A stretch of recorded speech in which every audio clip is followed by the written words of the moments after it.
Pro players spend countless hours learning and perfecting new techniques. Why? Good question. Because, well, they're useful. They work. Even if you think, you know what, I'm never going to use that technique. You know what, this is what I got to say to you. You just never know. It might come in handy, it might save your skin and even earn you a dub one day.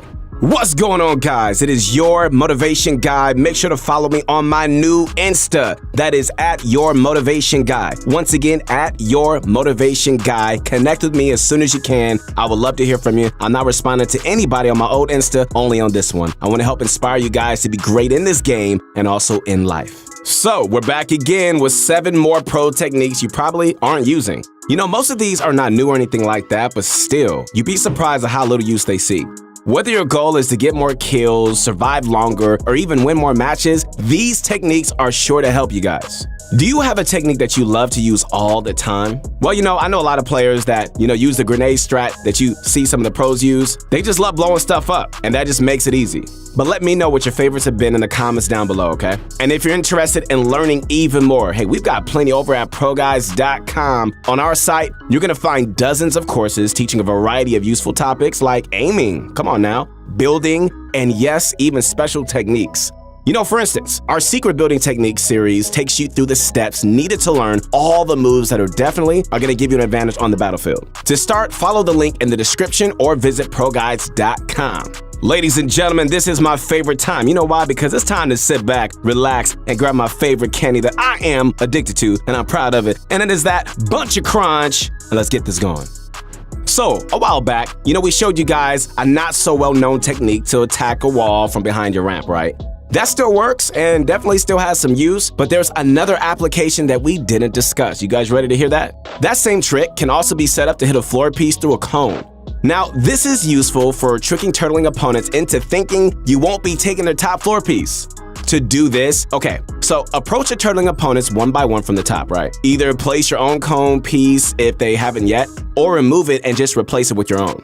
Once you own that pyramid, edit it to reveal one of the corners, either the right or the left. Swing your pickaxe at the very edge of their floor piece, then quickly reset the cone. From here, and I mean right here, the enemy is gonna think that you can't hit their floor. But if you swing on that harvesting circle, you can actually attack it through the cone. So do that, all right? And pull out your floor to replace it. Then edit through both to reveal your opponent for the kill. Now, why would you want to do this? Good question. Well, taking floor pieces can be really risky, right? Since your opponent might edit and go for a jump shot. Plus, with the whole coin flip mechanic, it might take a while to just brute force steal their floor. So this added confusion, where they think their floor is safe, can potentially make them turbo build the wrong piece. But the confusion doesn't have to end there, my friends. You could even go a few steps to even further puzzle your opponent. For example, now once you reach the stage where you close the cone, you can drop a ramp to the side as if you're about to drop on it for a wall replace. Land on it and swing your pickaxe once after a wall, right? Then jump back up and hit the floor piece marker. Place your own floor and edit through for the elim. When this is done quickly, it barely takes any extra time, and you know what? It just really confuses your opponent as to what piece you're hitting. Unless they know the technique as well, there's no way your opponent is turbo building a floor piece. And all this can be done within a few seconds, so there isn't too much wasted time. But just be warned, okay? Against brick and metal, you want to take the floor down to at least 150 health so that it only takes one swing to finish off. Overall, it's a great way just to deal with pesky turtlers. Okay, so we've been seeing this next move used a ton by the pros this chapter, and that's the efficient ramp tunnel. Compared to the conventional tunneling methods, you're going to be saving a bunch of materials using this version. Very beneficial for solo endgames and anytime you're close to running out of mats. So to do this, you're going to need to start with the floor piece just like how you would any other tunnel. Then as your character reaches just before the halfway point of the floor, you look down and place a ramp. Got it? All right. You should end up underneath the stairs you place, not on top of them. Then place another floor to your right, walk forward, and another ramp. From here, you pretty much got it. You just keep alternating left and right to tunnel diagonally. This tunnel provides pretty decent coverage. The ramp can block shots from behind you and partially from above you. However, some angles on the side is going to leave openings. You can always add a wall after each ramp for extra coverage, but you know what? That's optional. We noticed Bugha's been using this tunnel a lot recently, and he's just much more liberal with it. He just feels free with it. If he feels like he needs additional walls or protection, he can add them, but the method at its core is the same. Okay guys, so just a couple of tips. Make sure you're not turbo building at any point during this, okay? If you hold turbo build, you'll place the ramps too early and it'll completely mess up your cover. So, my friends, place each floor and ramp with individual clicks for the best results. Also, you gotta understand that this tunnel leaves you much more exposed than the standard method, okay? Since you're only using 2 mats instead of the 4 or 5 that traditional tunnels take, there are slight gaps if your opponents have the right angle. So really, only use this if you're running low on mats or if you're just desperate to conserve. Alright guys, so this next move is a wall edit style known as the Kanata Classic. Named after the up-and-coming young phenom Kanata for making it popular. It's relatively simple. All you're doing is really like performing a wall edit where you punch out everything but the bottom 2 tiles in the left column. To perform it as Kanata does, start with the top right tile, go all the way down, left by 1 tile, up all the way, and finish at the top left corner. This creates a tiny little wall in the corner, right? That bit is enough for you just to hide behind and go for jump shots or right-hand peeks against players pressuring your box. After you shoot, you can quickly aim at that piece and reset the wall to get your cover back. Just make sure that you're positioning close to where the section will be before you confirm. So, why would you want to perform this over your regular wall edit? Well, first, you know what? It's unpredictable. Reading a peek with most other edits is pretty straightforward, but with this one, you can right-hand peek or you could just go up for the jump shot, making it much harder for the enemy to predict.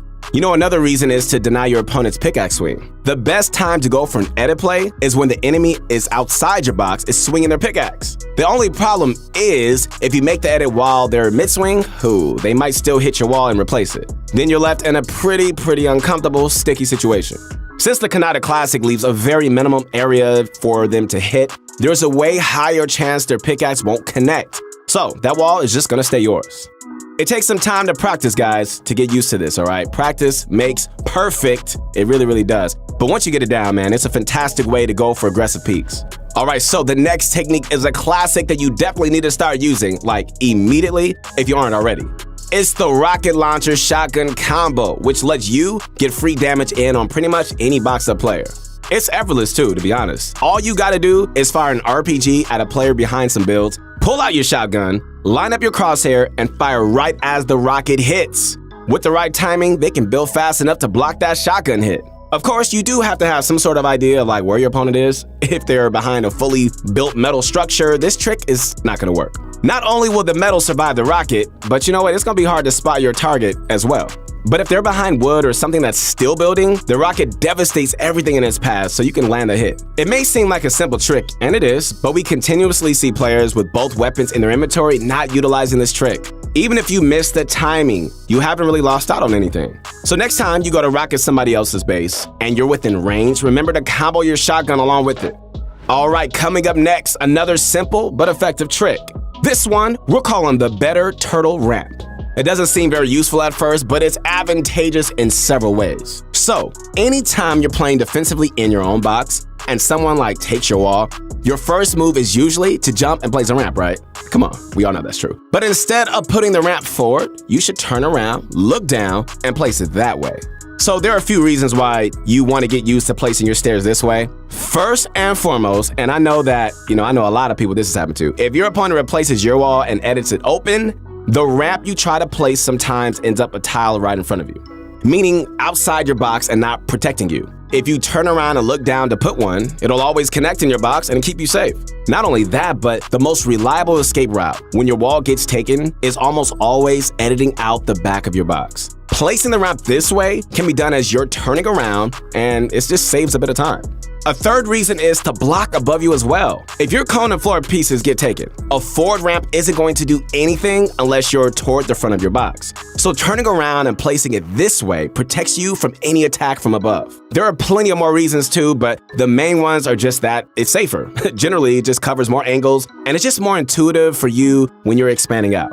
Remember when Nick A30 was considered an editing phenom? Man, those are the days, right? But this knowledge of editing is still hot because recently, Nick showed this exclusive trick on his stream involving a peculiar edit we've never seen. All right, so let's just say it's the end game. You're holding the high ground and you want to go for rifle shots on players rotating in. There's a massive risk editing your wall or a window open and going for shots. You might get sniped or lose a bunch of health from a third-party player. So Nick came up with this flexible, cost-effective way of adding cover when you go for shots. So start by editing your wall open, then placing 2 cones in front, one at the top and one at the bottom. You edit 3 tiles on the bottom cone, right? If you're peeking left, edit everything but the bottom left tile. And if you want to peek right, then leave the bottom right tile unedited. Then edit the corner of your wall so that it lines up perfectly with the bottom cone.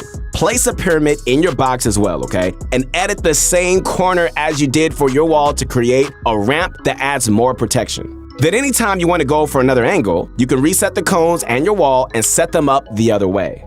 You know, it takes valuable time placing cones and editing them, so try to set this up in advance. Figure out what direction players are likely to rotate in from and put the cones down before the storm starts closing in. You don't want to be setting this up when there's shooting to be had, because by the time you finish, you might lose your opening. So always try to place the cones before engaging. This final move isn't like a specific technique, as it is a general strategy, and that's shooting structures with your shotgun. You know, many people don't even know this, but the tactical shotgun actually does pretty decent damage towards structures. It does. The epic and legendary variants hit as hard or harder than a pickaxe with each shot. About 75 damage with the purple and 75 with the gold. The pumps do significantly less, so generally, you know you want to attack with this strategy. But why would you use one over a pickaxe, you ask? Alright, let me show you in this example from Benji Fishy. He destroys his opponent's base with a rocket and, unfortunately, misses the combo shot. Now, if Benji were to walk up, pull out his pickaxe and go for the wall, his opponent would clearly see it coming, right? So instead, Benji waits until he's in wall placing range and uses his shotgun to take it. Since he's a bit farther away, the guy in the box doesn't even expect it. So Benji gets it for free and cleans up the kill. I mean, look at this, my friends. Benji even lines up his crosshair on the enemy before he shoots. Edit plays from turtles are super common. So indeed, you know, if they were to open the wall for a shot, Benji could just get lucky and land a free hit. Just another reason to use your shotgun this way. This does not only apply to walls, but also against ramps. Walking up the pickaxe stairs is predictable, but no one expects the shotgun replace. Now, we're not saying that you should only use your shotgun against structures. A pickaxe attacks much faster and does more damage overall. Plus, it doesn't take up ammo you'll eventually have to reload. But anytime a wall or a ramp is low and you're within replacing range, using your attack shotgun might catch your opponent off guard. Alright, so to summarize, my friends, the 7 techniques we showed you are the floor take fake out, the efficient ramp tunnel, the Kanata classic wall edit, RPG shotgun comboing, the better turtle ramp, Nick A's 30s protected peek, and using tac shotguns against structures. You know, although some of these are more difficult than others, they all require one word, I'm sure this is your favorite word, and that is practice. You have to ingrain these patterns in your mind if you want to perform these in a real match. So definitely spend some time in creative, going over them and just getting to a point where you're just pulling them off like with ease. Well, hope you enjoyed this video. Once again, this is your motivation guide. That's right, your friend, the one and only Keith Allen. Again, make sure to connect with me on my new Instagram at Your Motivation Guide. And posting up vids to help inspire you to not only be great in this game, but also in life. Hope you enjoyed this video. If you did, drop a like, sub to the channel, and remember to use code PROGUYS in the item shop to support the team. Once again, we'll see you next time.